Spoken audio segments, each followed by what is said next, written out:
What does it mean to be unreliable? Muslims believe in Jesus Christ. There's a lot of interest, I think, from the Muslim community, and many Muslims feel that your conclusions, your historical conclusions of who Jesus Christ is more commensurate with the Muslim idea than it is with the Christian one. I wouldn't say that they line up well with the Muslim view. I really do think Jesus was crucified and that he really was dead and buried. I'm not interested in whether Jesus was the Son of God, because I don't think there's a God. And so my understanding is that your conclusion is that Jesus Christ was a messianic prophet.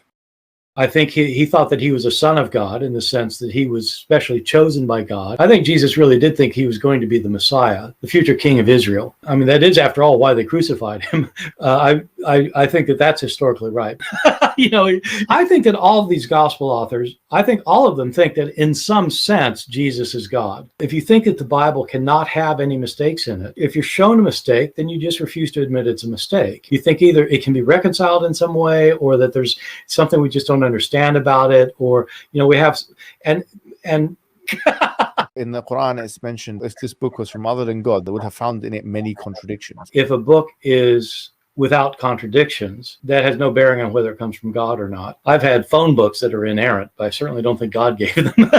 So, no, that is my view. It's a necessary condition for a book from God not to have contradictions. That's an assumption about what kind of book God could write.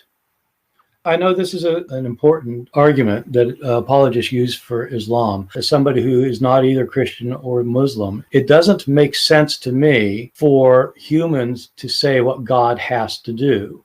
If God wants to make a revelation, it has to be this, or that. You're talking about somebody who's beyond your imagination. Well, there has to be something within revelation which distinguishes it from human speech, so as to act as an evidence. Yes, I know that's your argument. I'm saying, who says it has to be? You are. No, yeah, exactly. Right.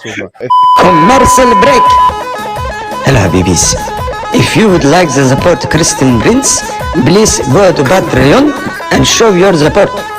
www.patreon.com/Christian Prince. We thank you all for your kindly support and enjoy the video. All right. If it's not, then anyone can claim prophecy or prophethood, right? Well, the Christians say that's what the Christians say Muslims are doing. They're just claiming things for themselves.